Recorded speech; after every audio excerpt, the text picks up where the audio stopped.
बिस्मिल्लाहिर्रहमानिर्रहीम। अस्सलाम वालेकुम नाजरीन, आप यूट्यूब चैनल देख रहे हैं, मैं इमरान खान हूँ। नाजरीन, सुहेल वड़ाइच साहब ने एक कॉलम भी लिख दिया और इमरान खान साहब से कहा जी आप माफ़ी मांग लें। जो उन्होंने कहा था ये देखें आप। यानी मुझे हैरत होती है कि ये जर्नलिस्ट हैं, ये कैसी बातें कर रहे हैं। यानी इमरान खान को कह रहे हैं कि आप माफ़ी मांगें और आपको माफ़ी मांगनी चाहिए। उनको ये मशवरे भी दे रहे हैं कि कौम जो है ना वो एक और जुल्फ़िकार अली भुट्टो की मुतहम्मिल नहीं हो सकती। सुहेल वड़ाइच कहते हैं कि कैदी जी जान है तो जहान है, पाकिस्तान भुट्टो जैसा सानिया दोबारा नहीं देखना चाहता। अब ये एक धमकी है, ये एक धमकी है जो आसिम मुनीर से मुलाकात के बाद सुहेल वड़ाइच के जरिए से लगाई गई है। इससे पहले भी कुछ टाउट्स इस्तेमाल किए जाते रहे मिलिट्री एस्टेब्लिशमेंट की जानिब से जो धमकियां लगाने का काम करते थे। अब उन्होंने एक बेहतर टाउट हायर किया है जिसके जरिए वो धमकी लगवा रहे हैं। इमरान खान खुद कह चुके हैं और बार बार कह चुके हैं वो जेल में मरने को तरजीह देंगे किसी भी डील पर। मैं आसिम मुनीर के सामने नहीं झुकूंगा, मैं इस शख्स के सामने सर नहीं झुकाऊंगा, ये इमरान खान साहब बार बार कह चुके हैं। अब सुहेल वड़ाइच साहब उन्हें धमकी लगा रहे हैं कि भुट्टो वाला हाल कर देंगे, यानी आपको कत्ल कर देंगे। अगर आपने जान बचानी है तो जान है तो जहान है। और उन्होंने कहा कि हम सानिया दोबारा नहीं देखना चाहते, ना ही आपके करोड़ों हामियों को मायूसी बेबसी में धकेलना चाहते हैं। माफी तलाफी से काम मुमकिन है तो ये फौरन करके जेल से बाहर निकलना ही अमलियत पसंदी है। डियर कैदी जी, आप बार बार कहा करते थे यू टर्न अच्छे होते हैं, एक यू टर्न मुल्की इस्तेहकाम के लिए भी ले लें, अगले इलेक्शन तक चुप का रोजा रख लें। लेकिन इमरान खान ने यू टर्न लिया IMF के पास जाने के मामले में, एक दो और मामलात में भी लिए। लेकिन वो जो यू टर्न इमरान खान साहब ने लिए वो उन्होंने कौम के लिए लिए थे उस वक्त और अपने मौक़िफ़ से पीछे हटे थे। लेकिन इमरान खान एक बात और भी कहता था जो सुहेल वड़ाइच साहब भूल गए। इमरान खान ने कहा था कि मैं अपने मकसद तक पहुंचने के लिए यू टर्न ले सकता हूं, लेकिन अपने मकसद पर यू टर्न नहीं ले सकता। अब इमरान खान ये कहते हैं कि पाकिस्तान की एस्टेब्लिशमेंट से जो हकीकी आज़ादी है वो पाकिस्तानी कौम को दिलवानी है, ये उनका मकसद है। इस तक पहुंचने के लिए तो वो यू टर्न ले सकते हैं, लेकिन इस मकसद से क्या वो यू टर्न ले सकते हैं? होगा क्या अगर इमरान खान साहब माफी मांग लेते हैं? देखें, ये नवाज शरीफ की ख्वाहिश है। नवाज शरीफ को इस बात का पता है, उसकी बेटी को भी पता है कि अब वो इमरान खान जितने मकबूल कभी नहीं हो सकते, ना कभी माजी में रहे, ना आइंदा कभी हो सकते हैं। तो उन्हें एक बात का आइडिया है कि हम तो वहां नहीं पहुंच सकते, उसको नीचे खींचो। इमरान खान से कोई ना कोई माफी मुफी मंगवाओ, कोई एक आधा कागज का टुकड़ा हमारे पास हो, इसको लेकर हम दुनिया को बताएं जनाब हम भी वैसे इतने बुरे हैं और इमरान खान भी वैसे ही है। अगर हम बुज़दिल हैं तो इमरान खान भी दिलेर नहीं है। अब ये वो सारी कहानियां आवाम को सुनाने के लिए, अपने आप को रेलिवेंट बनाने के लिए इमरान खान को नीचे खींचना चाहते हैं। खुद तो ऊपर नहीं जा सकते, लेकिन उन्होंने हल यह निकाला कि इमरान खान को नीचे ले आए। अगर इमरान खान ने माफी मांग ली तो ये सच्चे दिल से माफी क्या होती है, यानी इसका पैमाना क्या है? Army chief field marshal Asim Munir को कैसे पता चलेगा कि ये जो माफी मांगी है ये सच्चे दिल से है या नहीं है? उसका क्राइटेरिया क्या होगा? क्या बावजू होकर कोई खास तरीकाकार करके कोई सच्चे दिल से खुशबू खुजू के साथ, वो कैसे पता चलेगा कि ये जो माफी मांगी गई है ये सच्चे दिल से माफी मांगी गई है या झूठे दिल से माफी मांगी गई है? एक तो ये मुझे बहुत अजीब लगता है जो ये बात की जाती है। दूसरा, अगर इमरान खान साहब इस मामले में एस्टेब्लिशमेंट से हार जाते हैं, फर्ज करें, तो क्या होगा?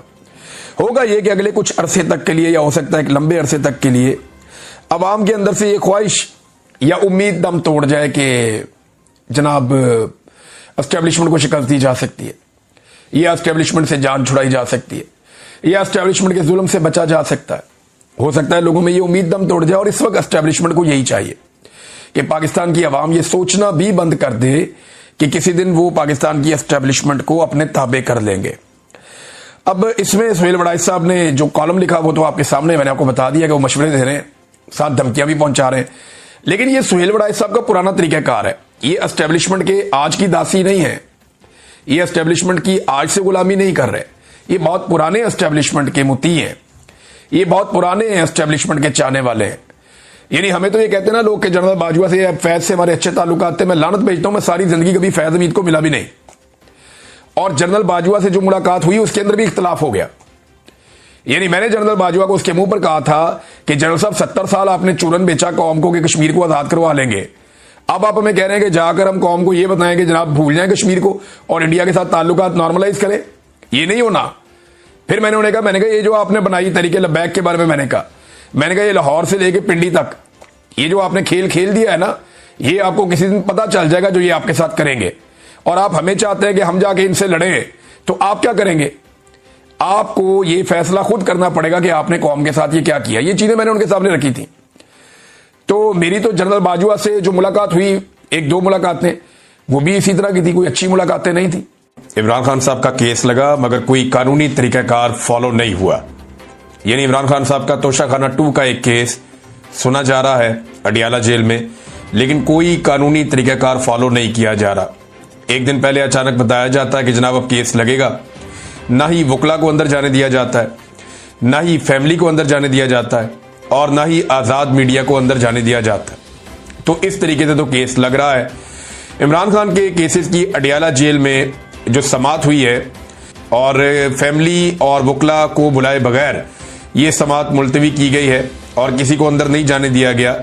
इमरान खान साहब से मुलाकात नहीं करवा रहे इदारे, वो नहीं चाहते कि इमरान खान साहब सामने आए और खुलकर बात करें, क्योंकि इस वक्त इमरान खान साहब जिस मोड में चले गए हैं या जिस तरह वो चारखाना हो गए हैं, उसकी वजह से पाकिस्तान की मिलिट्री एस्टेब्लिशमेंट में परेशानी है कि ये आदमी जिस लेवल पे चला गया है इस वक्त इसको फेस करना मुनासिब नहीं लग रहा उन्हें। वो डरे हुए हैं और वो इमरान खान साहब का सामना नहीं कर सकते, लिहाजा इमरान खान की फैमिली को भी नहीं मिलने दे रहे। जज ने बार बार अंदर से पैगाम भिजवाया, लोग अंदर से गए भी। इमरान खान साहब की बहनों ने यह बताया कि लोग हमारे पास आए, उन्होंने कहा जी कि जज साहब बुला रहे हैं, जज साहब बुला रहे हैं, उनकी फैमिली को भी जज साहब बुला रहे हैं, उनके वकला को भी। लेकिन जो सुप्रिंटेंडेंट ऑफ जेल है उसके बारे में ये कहते हैं कि ये ऐसा आदमी है जो ना कानून में मानता है ना इंसाफ में मानता है, और इसके दिमाग में सिर्फ एक ऐसा लगता है कि पट्टी बंदी हुई है कि जो एस्टेब्लिशमेंट कहेगी वही करना है, जो मिलिट्री एस्टेब्लिशमेंट का हुक्म है उसको पूरा करेंगे और उसी से जो है वो इनकी नौकरी भी बचेगी और इनको सहूलत भी मिलेगी।